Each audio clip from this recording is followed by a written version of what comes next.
ان الذين كفروا سواء عليهم أأنذرتهم ام لم تنذرهم لا يؤمنون۔ ترجمہ: بے شک وہ لوگ جن کی قسمت میں کفر ہے ان کے لیے برابر ہے کہ آپ انہیں ڈرائیں یا نہ ڈرائیں، یہ ایمان نہیں لائیں گے۔ ان الذین کفروا سواء علیہم، بے شک وہ لوگ جن کی قسمت میں کفر ہے ان کے لیے برابر ہے۔ تفسیر صراط الجنان میں ہے، چونکہ ٹھنڈک کی پہچان گرمی سے،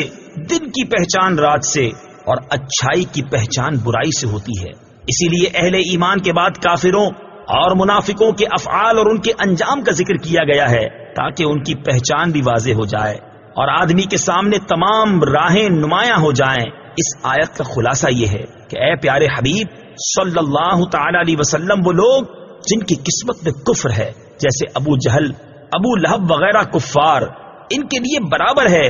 کہ آپ انہیں اللہ تعالی کے احکامات کی مخالفت کرنے کے عذاب سے ڈرائیں یا نہ ڈرائیں، یہ کسی صورت میں ایمان نہیں لائیں گے، کیونکہ ان کے بارے میں اللہ تعالیٰ کو پہلے سے ہی معلوم ہے کہ یہ لوگ ایمان سے محروم ہیں۔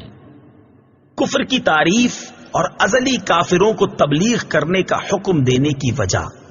یہاں دو باتیں ذہن نشین رکھیں۔ نمبر 1،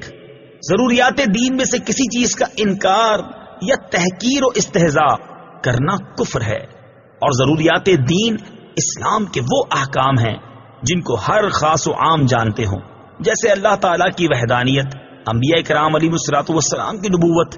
نماز، روزے، حج، جنت، دوزخ،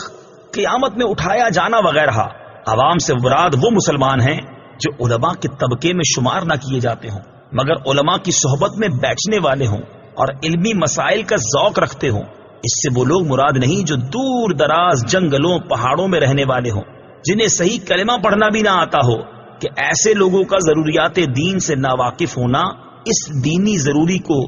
غیر ضروری نہ کر دے گا۔ البتہ ایسے لوگوں کے مسلمان ہونے کے لیے یہ بات ضروری ہے کہ وہ ضروریات دین کا انکار کرنے والے نہ ہوں اور یہ عقیدہ رکھتے ہوں کہ اسلام میں جو کچھ ہے حق ہے،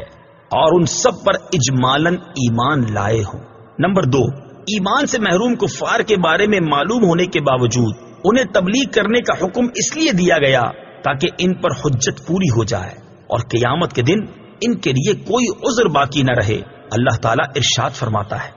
رسلا مبشرین ومنذرین لئلا یکون للناس علی اللہ حجة بعد الرسل وکان اللہ عزیزا حکیما۔ ترجمہ: ہم نے رسول خوشخبری دیتے اور ڈر سناتے بھیجے تاکہ رسولوں کو بھیجنے کے بعد اللہ کے یہاں لوگوں کے لیے کوئی عذر باقی نہ رہے، اور اللہ زبردست ہے، حکمت والا ہے۔ اور ارشاد فرمایا، وَلَوْ أَنَّا أَهْلَكْنَاهُمْ بِعَذَابٍ مِّن قَبْلِهِ لَقَالُوا رَبَّنَا لَوْلَا أَرْسَلْتَ إِلَيْنَا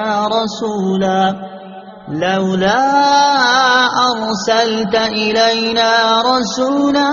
فَنَتَّبِعَ آيَاتِكَ مِن قَبْلِ أَن نَّذِلَّ وَنَخْزَىٰ۔ ترجمہ: اور اگر ہم انہیں رسول کے آنے سے پہلے کسی عذاب سے ہلاک کر دیتے تو ضرور کہتے، اے ہمارے رب، تو نے ہماری طرف کوئی رسول کیوں نہ بھیجا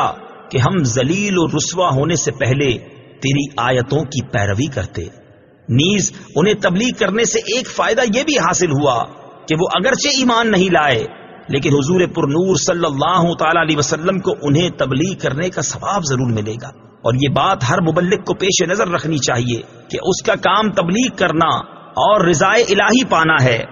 لوگوں کو سیدھی راہ پر لا کر ہی چھوڑنا نہیں۔ لہذا مبلغ نیکی کی دعوت دیتا رہے اور نتائج اللہ تعالیٰ کے حوالے کر دے، اور لوگوں کے نیکی کی دعوت قبول نہ کرنے سے مایوس ہونے کی بجائے اس ثواب پر نظر رکھے جو نیکی کی دعوت دینے کی صورت میں اسے آخرت میں ملنے والا ہے۔